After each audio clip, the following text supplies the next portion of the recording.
Hey up everyone, once again, this is the third chat of today. This is Loose Lips, feature free, and we've had two amazing guests on so far. First was Chris Fountain, who's actually trapped out in Bali at the minute, which is pretty mental, but it was good to hear from him. Real good insight, and just blessed to be able to have an hour with him. And then after that, we had Tristan da Cunha, who is a DJ producer. Obviously, people who know him will know that he's a popular resident Back to Basics, the longest running club night in Leeds. Well, not just in Leeds, in the world, but Leeds is the world, so technically that is correct. And now we are waiting for Harry George Johns, my boy, who, amongst many things, is a talented musician, all around good soul, but many people may know him now for his latest venture, which is, have I even added the right one? He needs to come to me. So he's, when you have a little mini panic and it actually gets recorded live to the world. Yeah, that was me just then. But yeah, Harry now is most popular in the cuisine world for his street food projects. Holy Mountain Kitchen and Holy Ramen. Shout out Beth for joining in. Shout out Liam for joining in. I see rock roll. Holy Mountain is sending invite, which means I believe, I believe, I believe we're about to connect. Technology. Connecting. Hey, ESG. What are you saying? Yeah, this is good. Okay. So look, um, let me just work this out. Are you going that way? I don't mind going that way. Does that look? Does it not look good? No, what I tend to do for my side is I try to look at you. I thought you were going to be all like porn laying down, man. What I try to do for my side is I try to match the guest how they have their camera, so everyone's done it the other way. But of course, you're going to mix it up, so then Sorry. Well, I'll I don't really mind. The thing is with me, the thing is with me is that I'm essentially middle-aged, so I don't know. So I don't know how to use technology. Um, don't be landing that. Like I'm older than you. I don't feel middle aged. well, Look at yeah, me. but I'm rocking a you're a DX lot trendier t-shirt. than me. I'm rocking a What? DX D Generation X t-shirt. That's how Yeah. young I am. I mean, I'm still listening to the same music I did when I was 15. Yeah, Alice in music's not Chains, so got I can better. match you on that one. It's not got better. No, you're right. So forgive me, but if this sideways view is all right for you, then it's Oh really mate, good. it's sexual. You've got a little lean going on. I'm guessing you've got a glass of wine somewhere. I'm surprised. Look at how have you been, brother? How have you been? Oh, you know what? I've got to do that thing you said. I've got to do the thing. What? Put it on airplane mode. So what he has to do is put your phone on airplane mode so the Wi-Fi is still connected, but so people can't like be texting you out. All good, Beth. Respect. So have you put it on airplane mode now? Yeah. Okay. Yeah. I've done it. You good? Yeah. Yeah, Yeah. sick guy. I'm So actually.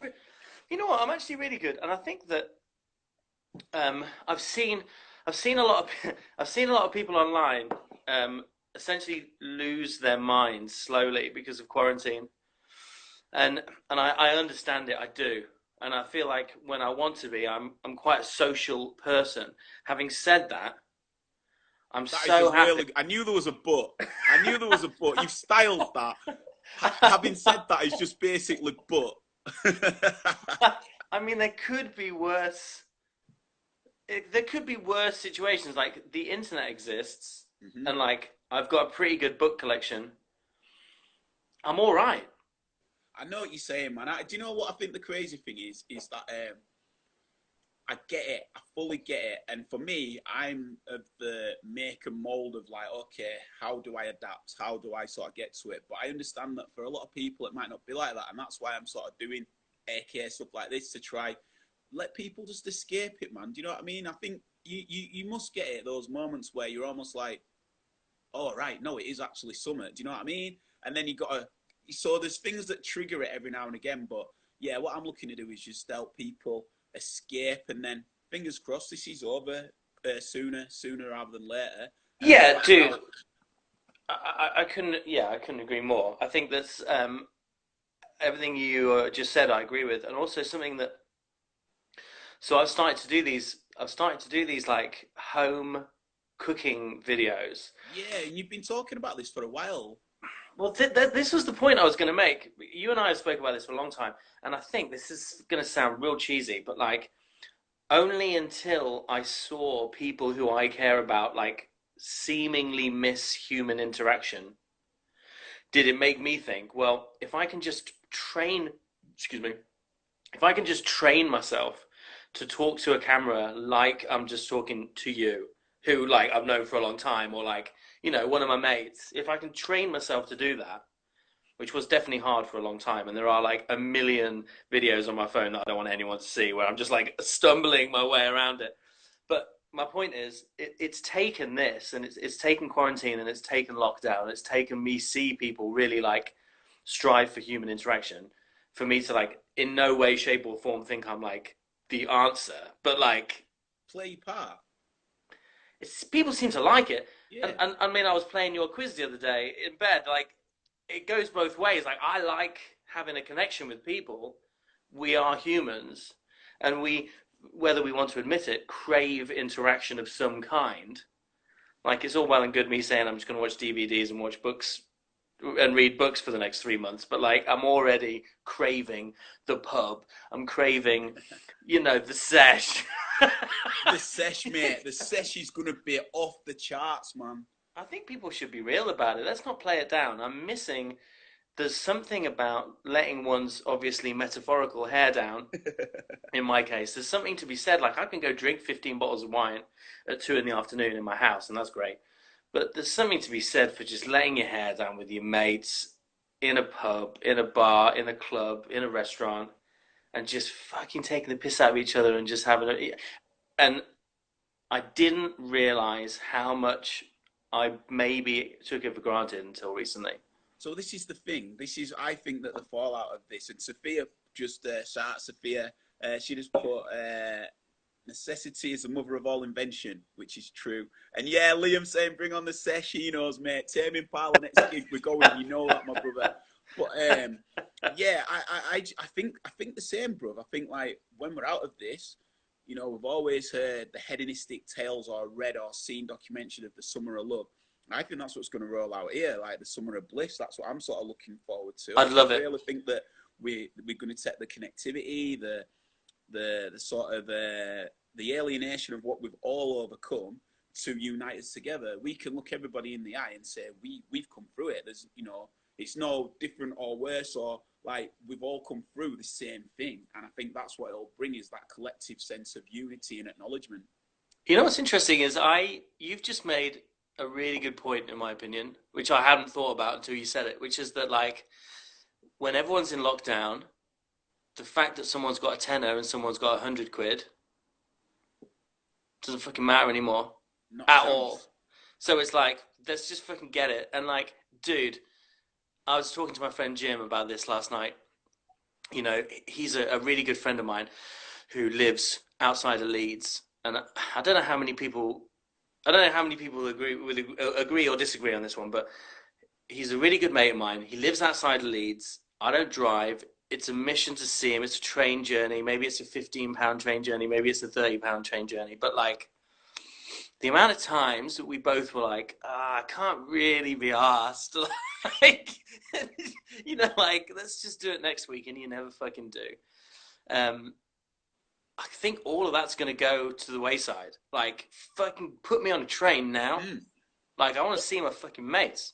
what I I want a pray. connection. I want to. All those times I've been a lazy piece of shit, and we're all guilty of it. Yeah, 100%. I don't even think it's down to being lazy. I think it's down to convenience. I think it's, I don't think it's done out of disrespect. I definitely think it's convenience. But what I also would like to see instilled is the fallout of this, of that being maintained, not just been like 3 months in and then it gets back to, oh well, like style it again.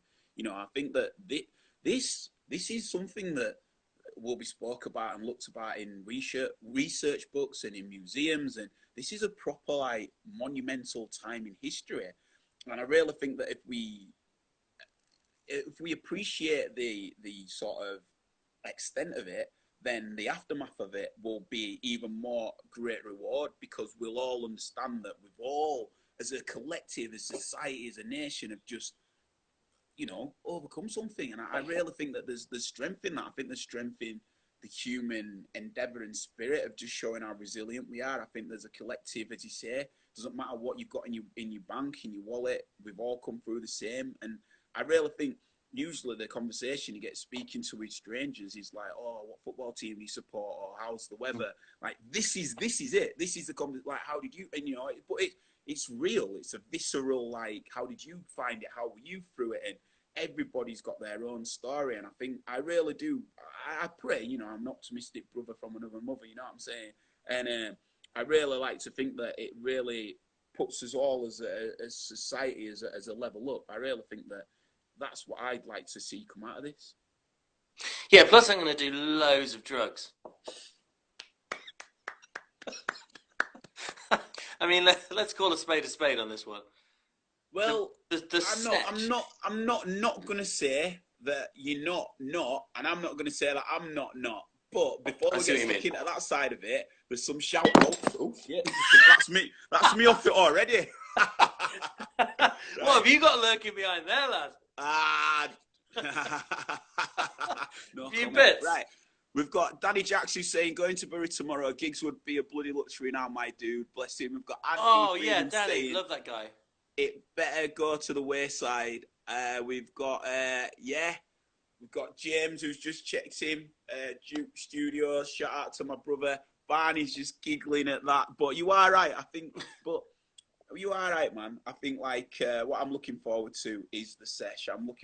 Dude, you know what? I am. I'm not gonna lie. I had a few things lined up, which obviously due to situation ain't happening. So I think what leaning on this, I think a lot more people will stay UK based as opposed to maybe going on holidays. I think flights will be cheap and people will go abroad, but I really think it might be a summer where everyone's around. I'd love that. Yeah, dude. I think if we're all making mental or physical lists of the people that we feel like we missed more than we thought we would, or people that we would like to spend time with, then, dude, as soon as this clears up, which I hope is soon, but who fucking knows, the moment this clears up, regardless of the weather and regardless of the time of year, I think we'll all just be like, fucking, let's get it. Let's go.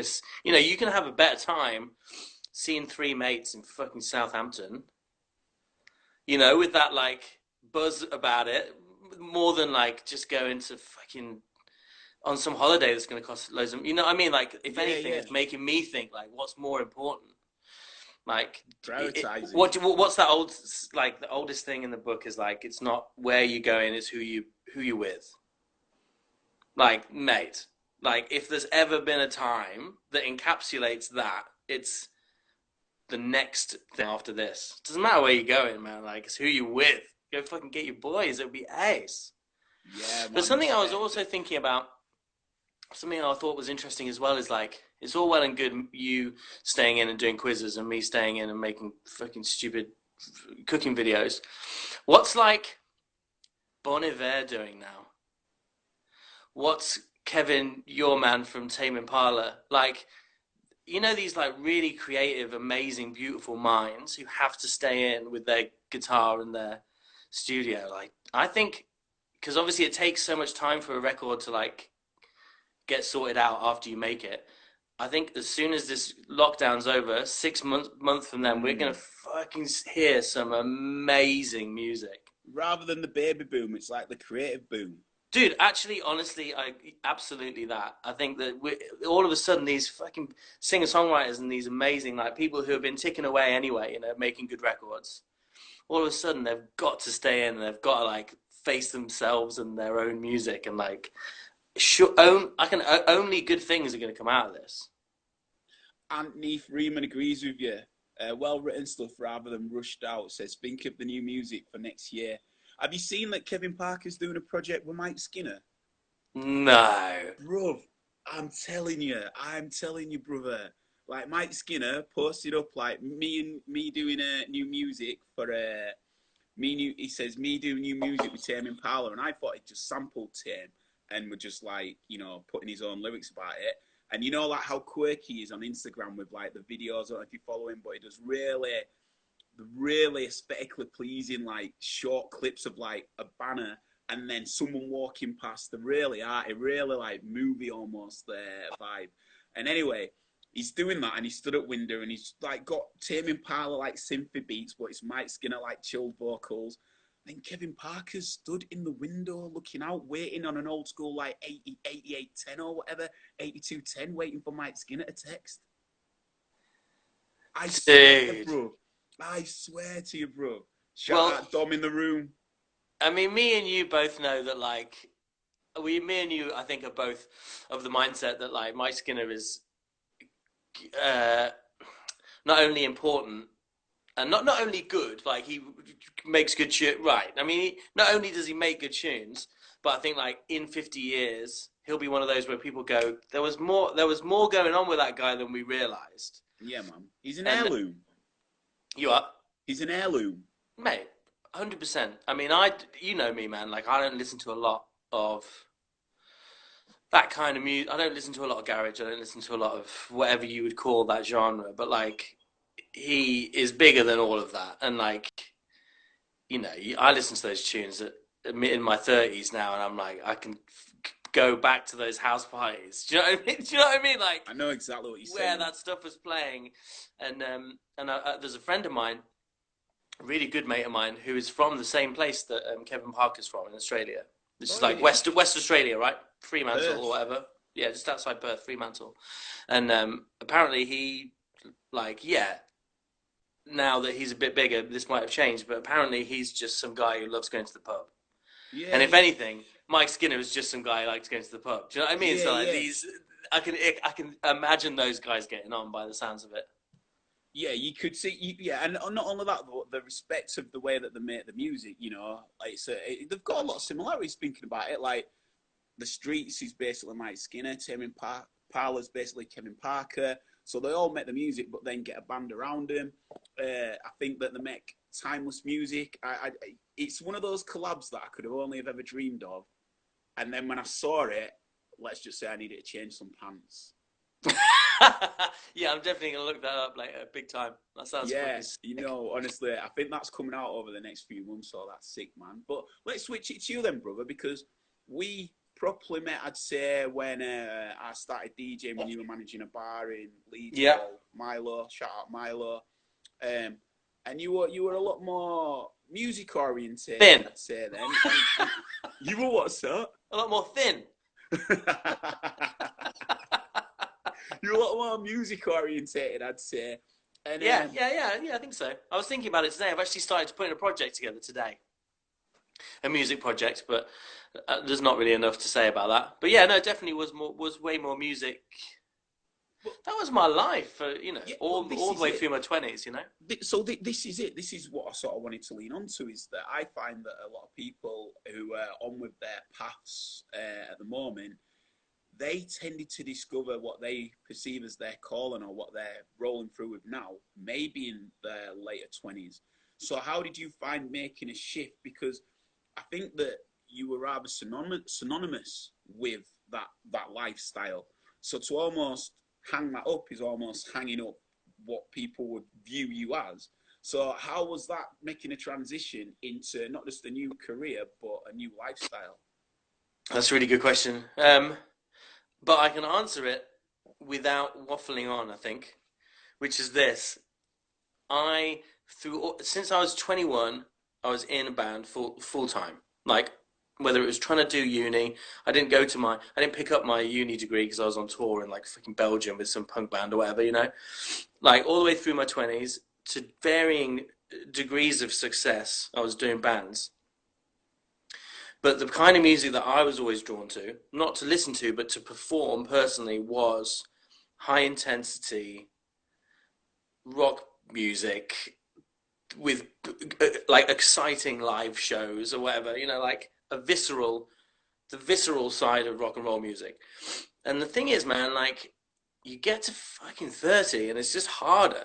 And like, I've got less to moan about. I've got less to be angsty about, you know, and I'm like, well, I've given it a good crack. Like I've been signed to labels of major labels and indie labels, and it's not worked out. I love music. I'm never going to stop playing it, but like as a professional vocation, like you just start going, well, it can't be a part-time thing, music. So I knew that I wanted to cook, and I knew that I wanted to make a living out of cooking, and I knew that I could.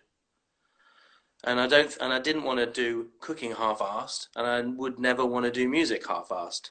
So it was one or the other, really. Crossroads. So in terms of trying to make a living, so like I've always played since becoming a chef. I've still played music, but it's very much been in the background. Just like when I was in a band, cooking was in the background. I was still doing it, but I was just doing it on my own time and not to really make any money or to make a name of myself. So it is worth mentioning, though, the kind of chef that I'm trying to be is very much in the same theme as being in a band, like doing pop-ups, traveling around, meeting people through cooking instead of meeting people through music.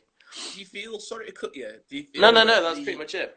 do you feel the explosion of street food helped in your decision, maybe because you do have that luxury of going I around missed and it. almost living that lifestyle?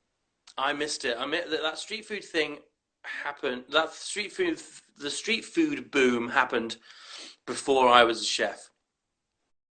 And I moved to Liverpool to work in a two rosette French Mediterranean restaurant for 6 months. No one really heard from me. I still had an Instagram, but like I didn't. I just moved to Liverpool. Um, so my vocation is like in not street food. It's very much in like kind of fancy restaurant world. Um, and so street food now is like it's weird, isn't it? Because it's definitely fashionable, but it's come off the streets. How And I how see. did how did when you went there, did you was that the sort of food that you felt you wanted to make, or was it more the tutorage that you were getting that was like priceless to be had and you didn't really know what you were going for at that time? Second one, definitely. I was working at a restaurant with a really good reputation under really good chefs. So I knew I was going to learn a lot of the basics. Like anyone can be the amount of okay, so the amount of street food people I meet that aren't chefs or chef trained, I think that you end up being the master of your little world. Yeah, yeah. And that's never been my interest. Like I make a living at the moment doing Holy Ramen, doing pan Asian dishes. At the same time, if I ever got myself into a position where I needed to make beef bourguignon or like some tacos or whatever, like I can. And I think that's just it's all about having strings to your bow. Although I meet a lot of street food people who are like, I just really like burgers, so burgers is my one thing that I'm really good at. And for me personally, no disrespect to them, that's restrictive. I hear that. I hear that. Before we sort of fully jump into the food side, one of the things you said when you were on about your music was that you've been signed to majors, you've been signed to independents. What's that like in a sense of is the pressure when it doesn't work, the sort of aftermath? Like, what sort of curtails and stifles it from the jump if you've got that, that support? Is it is Um, it is it the life that's sort of painted? You get the sort of premises. You get a major deal, and it's here we go. But you've obviously seen the other side of that. well, yeah, I mean, I I think I was in a band that got signed to a major record label towards the end of that even being a thing. So that just isn't a thing now. I think it's fair to You mean the say, band? yeah. I mean, I guess major label signings. Oh, what am I saying? You Major. sorry? Do you mean the band was becoming to an end of a thing, or the fact that you get signed to a major label was coming Yeah, to an end? sorry, that I'm with second you. one. Right.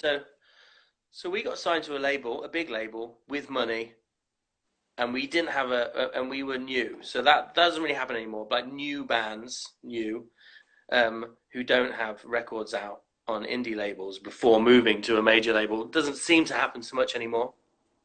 I'm sure it does, but it's not so much of a thing. And also there was this sort of really lame like New Yorkshire was a thing, you know, and that's what the like enemy when people bought it was saying things like, you know, this New Yorkshire scene, talking about bands like the Cribs and the Kaiser Chiefs, who you forget were hard at work for years before anyone heard of them, you know, which is how it has to work now. But essentially, it just meant that there was money in place for you to just concentrate on touring, of which there was a lot of touring.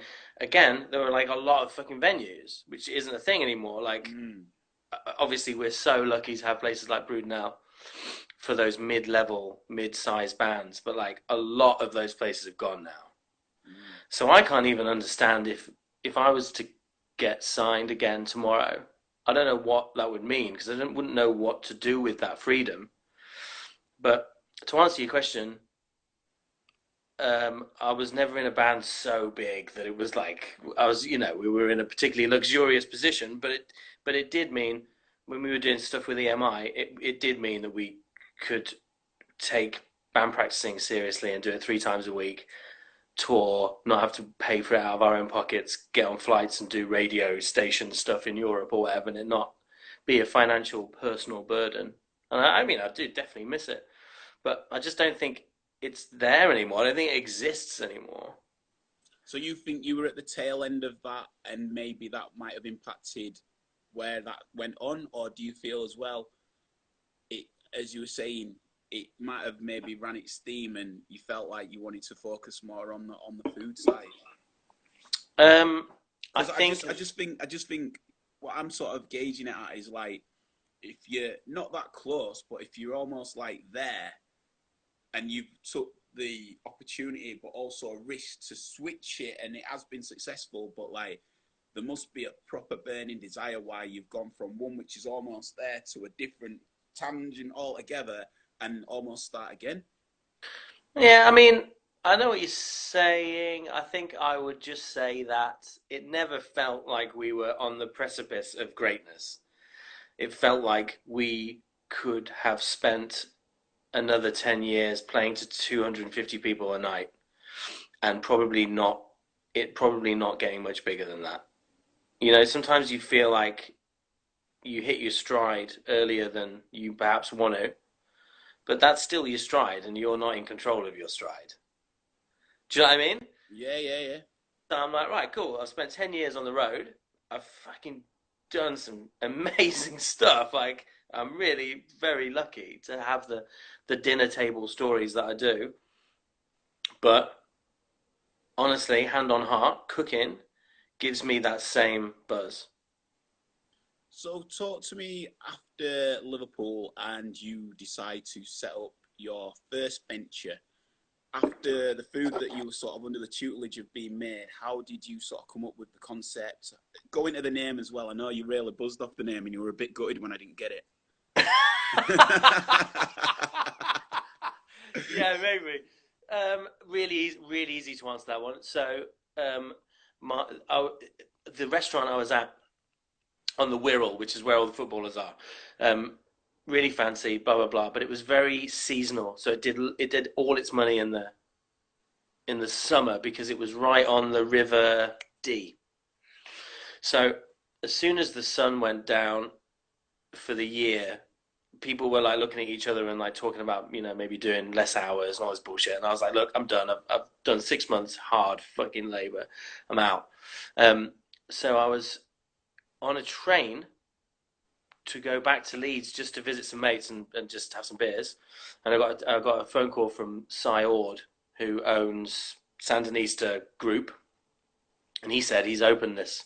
Whilst I was away, he'd turned Sandinista into a Mexican place, and that it was good, but that he was having some trouble with the food, and that would I go in and help him? And I said, yeah, but I don't want to. I've just done 6 months, like getting a wage and being told to turn up somewhere at 8 and leave at 11.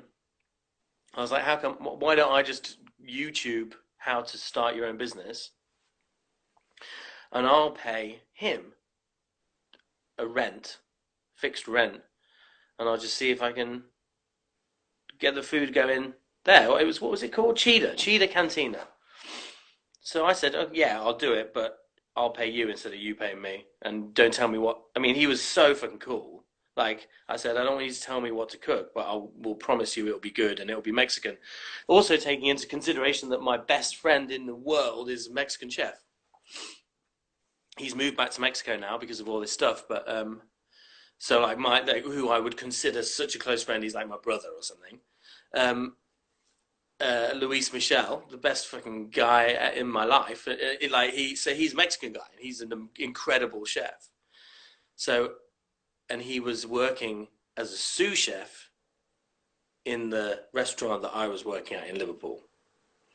So it's just one of these fucking little things coming together, you know? Universe. So I'm like, right, I can fucking make you an amazing steak tartare, but what I also have is this friend who I speak to every day, who is an incredible Mexican chef, and I've been to Mexico to do music, and you know, really enjoyed the food there. I saw that there wasn't really much going on. This is when Neon Cactus wasn't really doing so much food as well. I mean, people like Harley have come in now and done an amazing job, like, but this is before that Mexican thing kind of came and got popular, I think. So yeah, just did it. I mean, dude, I was like Googling, how do you start your own business? No, I mean, I've no idea. Must have been nerve-wracking. I just didn't want to boss anymore, mate. You know, I just wanted to just fucking live my own life. That sounds really cheesy when I've said it out loud. Nah, mate. I think you've obviously, through the conversation we've even just had now, like you've gone through various different positions of opportunity or creative outlets, and this has been the passion, the path that you've chose. Shout out Prince, who's shouting out Neon Cactus all the way from Australia. You know that. No way, it's Prince in In Australia Australia. now. He's in Edinburgh. I caught him out over there, mate. He's in Edinburgh. He's photoshopping his photos. He knows what that banter's about. But no, and then obviously you've come to you've been granted an opportunity, and you've almost like flipped it back to an outcome that would benefit you. You could have easily just said yeah, and you could have been grafting for somebody, but you've now turned it into your Yeah. own world. So like so it must have been nerve wracking because you know you're banking on, no disrespect, but like no Oh no, experience on a business or a cooking that style of food. So absolutely. I think obviously it was well received, but how was the initial the constructs of the concepts of the food, and the talk us through before it actually opened, like talk us through like if there were any panic stations or how you felt around it. oh mate, we lived in panic stations. So came back from Liverpool. It's worth saying really quickly as well that to do 6 months in a high level restaurant, as I'm sure a few people will know, chefs will know, is like another world of pain and like yes sir, no sir, and being called a fucking cunt 15 times a minute. You know, like, so it wasn't unsurprising to come out of that and not want to go back to saying yes sir, no sir to anyone. You know, so that out of the way, I just was like, right, I love making Mexican food. I've got this Mexican friend. I'm being asked to take over a Mexican restaurant that exists. This makes sense.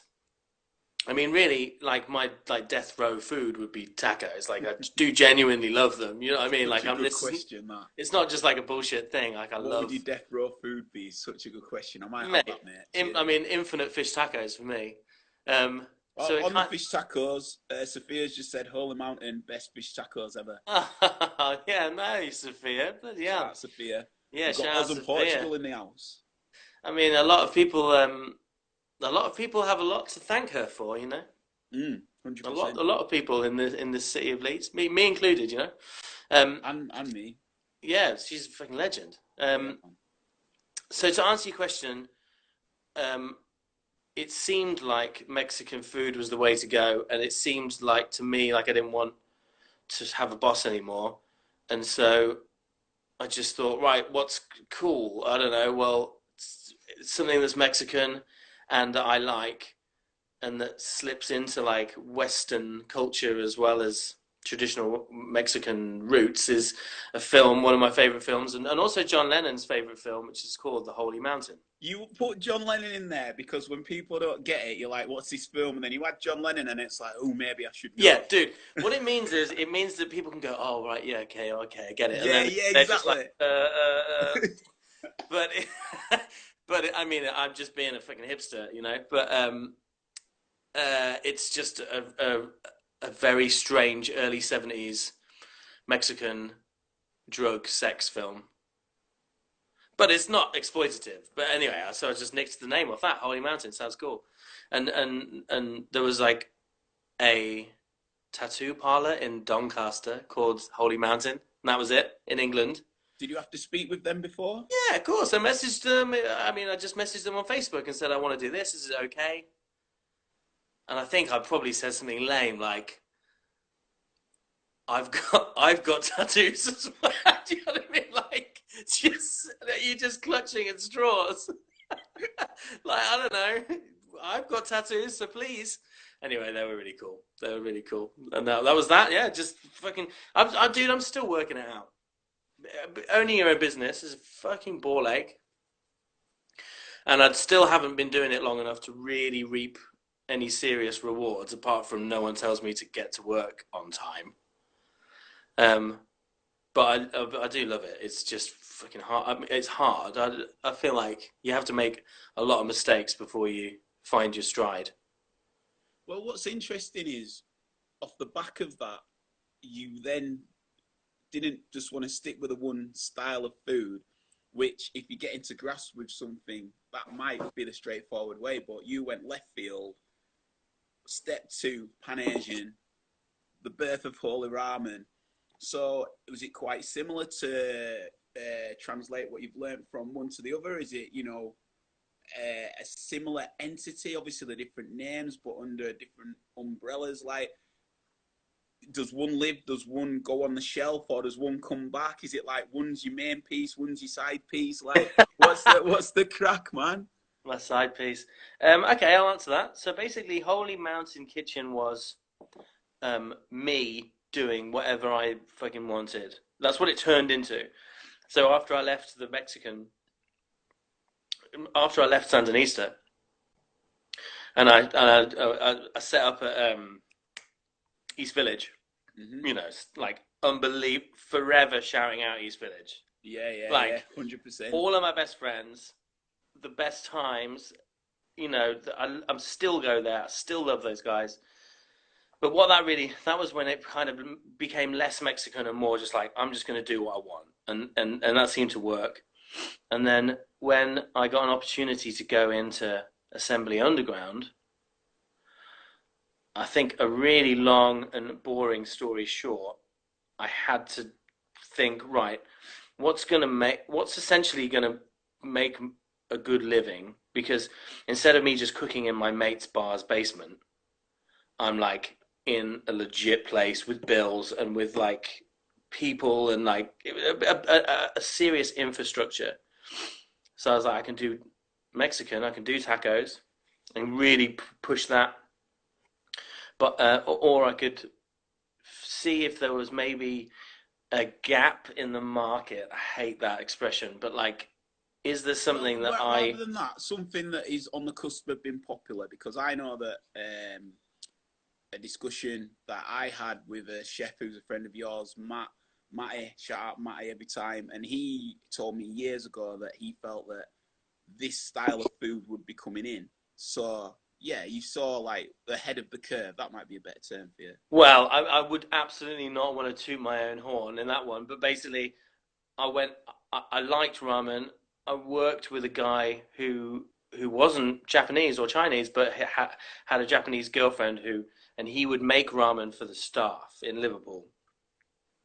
Um, so it was on my radar. I knew I liked it, but then when I'd come back to Leeds from Liverpool, where they have loads of Pan Asian food, there wasn't really much ramen going on apart from like Wagamamas or something, whatever.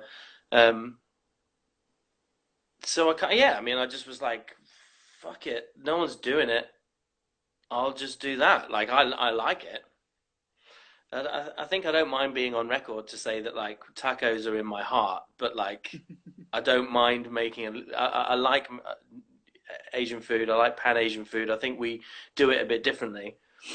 Having said that, I went back to Liverpool. So I'm fucking all over the place. I'm like hopscotching between Liverpool and Leeds for this. So I went back to Liverpool where it's closed now, but there was a ramen restaurant. And I just worked there for free for 1 day a week for 8 weeks. When was that? What time scale was that? So that would have been just before I did. Well, I would close on a Sunday and Monday at East Village, and on the Monday I would go over to Liverpool, work So for free. you were already pre-prepping the transition and Yeah, I mean, like it was just transitioning. yeah, it was on the cards for a long time. Was that because you knew that assembly was available, or was it Well, just because you it'd been wanted to open step for it six up? months. They just had this unit that they couldn't get rid of. So Assembly Underground had been open for 6 months, and I'd been in talks with them for a month, whilst doing East Village.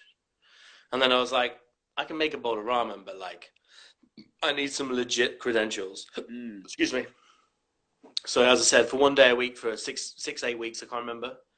Every Monday, I'd just get on a train back to Liverpool. I'd go and work for free at this restaurant, and then I'd go and stay at my grandma's house, and then I'd come back to Leeds on the Tuesday morning. That's I the just did that every dedication, week. man. Yeah, That is well, I sick. mean, On the DL as well. yeah, mega on the. I mean, it didn't feel like it was.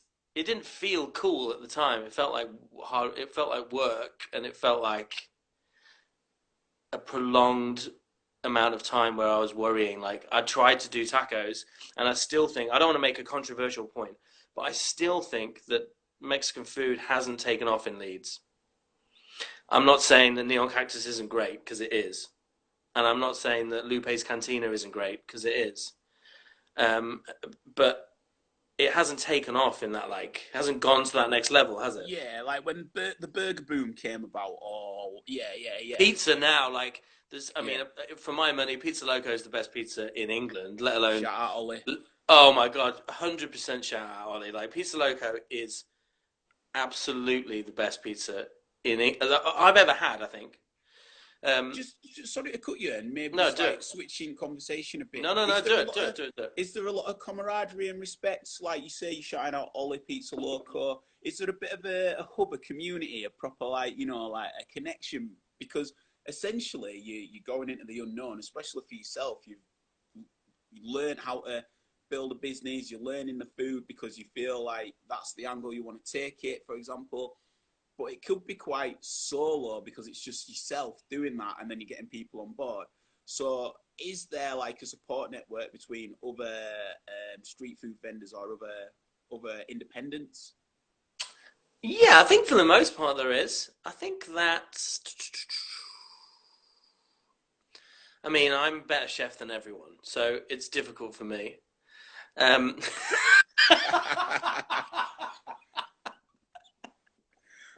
I love if I want listening then and I just nodded just like yeah, yeah. um, no, I think is there a camaraderie in Leeds? Yeah, I think so. I think that there have been. Let me try and fucking work out a good answer. No, I've got it.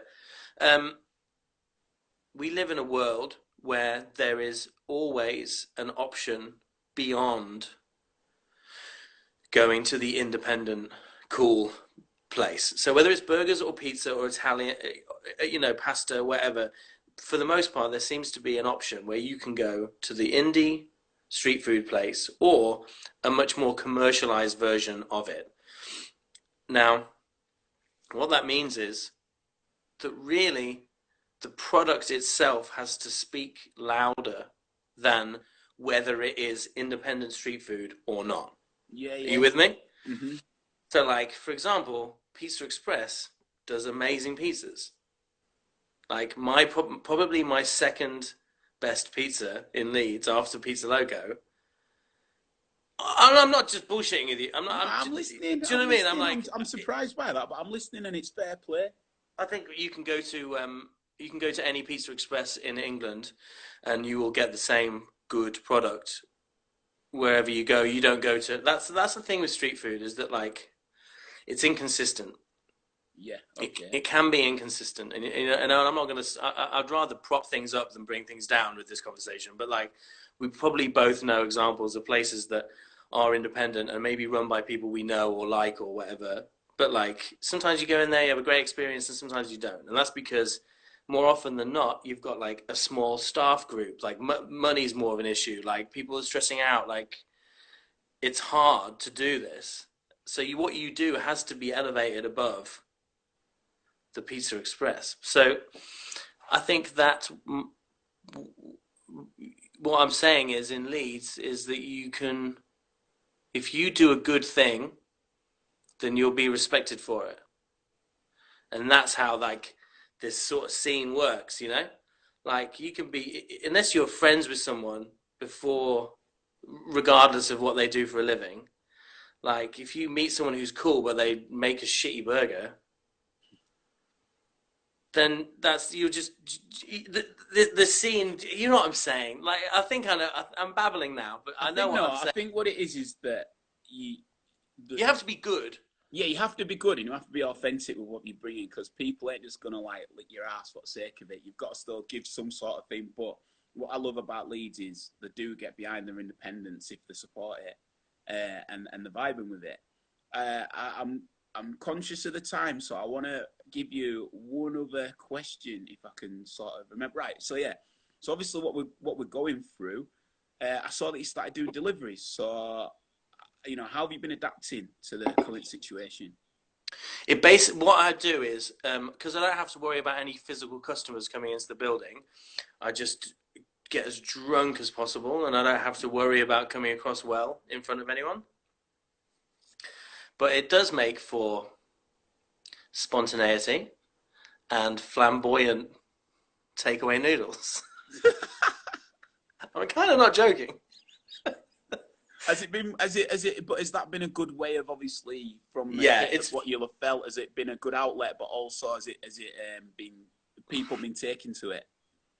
I think what happened was almost overnight, everyone's favorite restaurant that they couldn't go to turned up on Deliveroo, and Ah, so it did until Sunday when I went, and you weren't doing it on Sunday.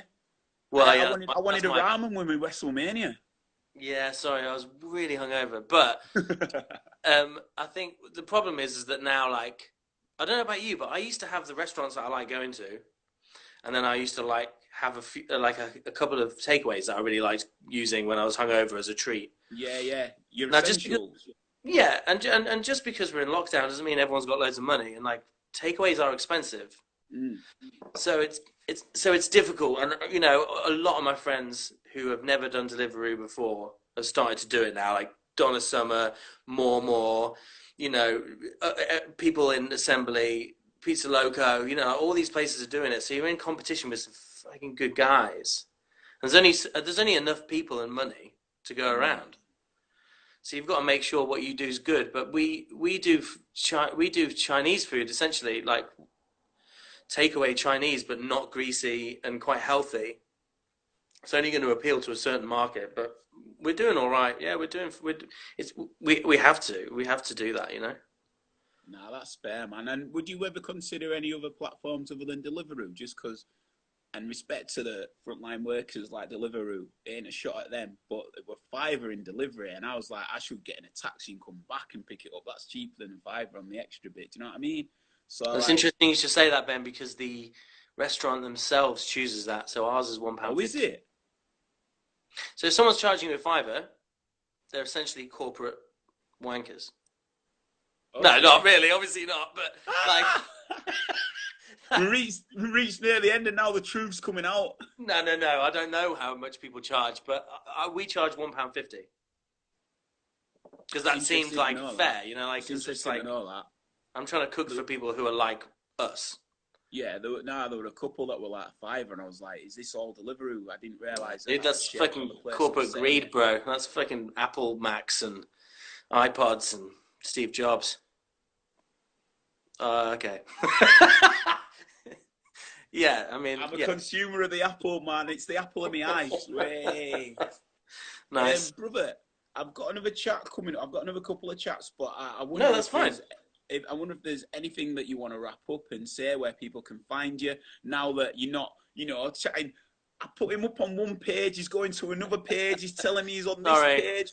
My man's got sorry. more pages than frigging yellow pages, Yeah, there are the Harry definitely new pages. pages. Nah, brother. If you want to let people know where they can find you, and also actually, one of the exciting prospects. I think we'll end on this. One of the exciting prospects that you told me was the restaurant where no one knows what you're going to be making. I mean, I like to reveal this. What are you saying? You were going to do a menu where people come and they don't know what's on the menu. They just turn up because you were going to create. Is that still something that could come to fruition? I think that's definitely, yeah. Yeah, I know what you mean. I think the idea of a secret regulars sort of just trust me menu is Yeah, yeah. definitely, if anything, sitting around um, in my trackies all day drinking beer is is quite creative. It's like making me look forward to reopening and doing all these things.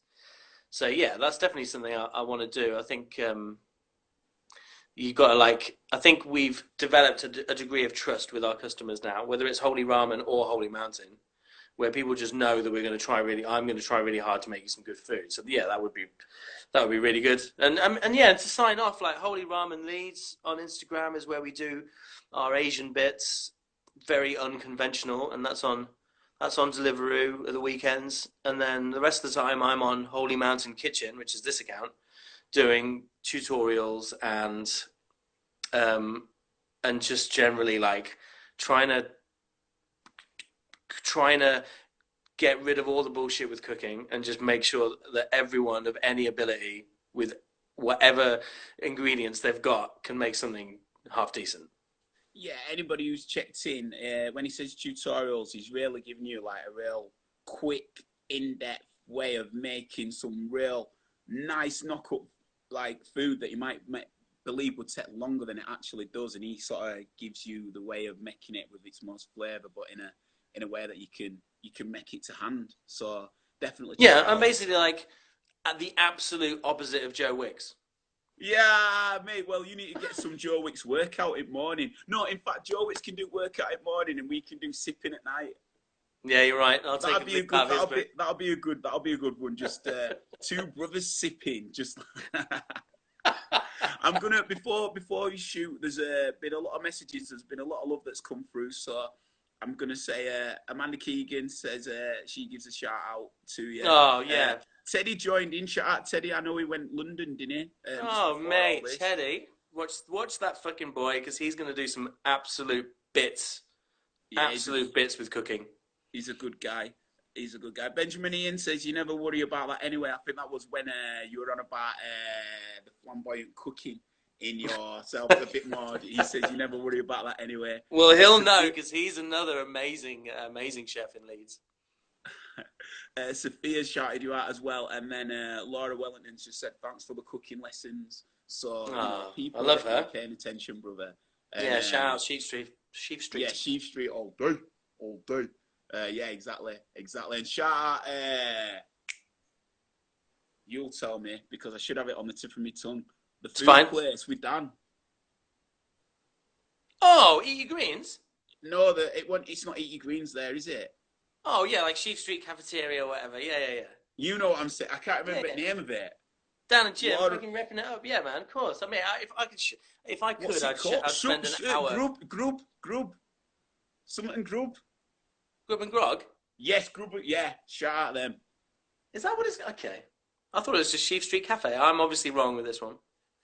Nah, that I think. Well, yeah. Anyway, shout It's out all them. good stuff. Shout out you. Respect my brother. You take care. Stay safe through this time. I'll catch you when we're away from this matter, and we'll have a good catch up again. But stay Damn. safe. Laura's saying it is Sheep Street, but it is definitely Grub and Grog. Definitely Grub and Grog. Definitely. But anyway, I've seen your Legend. passwords, Laura, for Sheep Street. I know that it's got something like Grub involved in it. We'll leave that one on that. But no. All right, mate. Well, thanks for having me. Nah, mate. Honestly, when I set it up, there were a couple of people that inspired it, and I was like, "Who else would I like to chat to?" And I know we're boys, but I've never really like knew the sort of, I know the ins and outs, but never really the collective The like nitty journey gritty. how you got there. So it was good to Sure. sort of piece a lot of it together, man. And I'm glad that you're staying strong through this time and adapting to Always. getting your stuff out there as well. So it is grub and grog. I win. I'm gonna lock you off at that. Oh wait, Bill says here, I'm down for more pig's ears tacos. Oh yeah, Bill, not William. Yeah, yeah. Yeah, I could do Right, some bits. perfect, brother. I'll leave you on that. You stay safe and cool, You yeah? too, And brother. oh wait, there's another one that's come through. Bloody hell, everyone's come through. That was decent, lads. Kept me occupied for the afternoon. Thanks, peace. That was from Anthony Freeman. Yes, Thank you, Jim. thank you, thank you. Right, Harry, Peace. stay safe, stay cool, stay blessed, man, and I'll catch you on the other side, yeah? Take care, bro. In a bit, brother. I look Peace, forward to man. that session. Cheers, man. Take it In a bit. easy. So yeah, definitely go give Holy Ramen a follow or Holy Mountain Kitchen a follow. Cheers, Pete, man. Definitely amazing food, independent based Leeds, but Harry is such a good guy, good soul, makes good food. If you are based in Leeds, get yourself on Deliveroo, support your independence, go check him out, reach out to him. Food's amazing, you won't regret that. I've got two more chats that are going to be coming up today. Thank you first to everybody who's featured. I had Chris Fountain, who was on earlier. You may remember him from shows like Hollyoaks and Coronation Street. I had a great chat with him.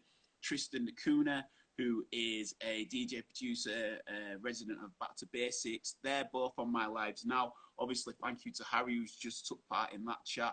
And then I've got another two chats that are coming up in the next few moments. One starting in 3 minutes. That's going to be with my presenting sister, Kerry Moore. And then wrapping up at 7 with the Mayor of G-Town, Danny Matthews. So thank you for all joining in. I will catch you with the next chats. Stay cool, stay blessed. Peace.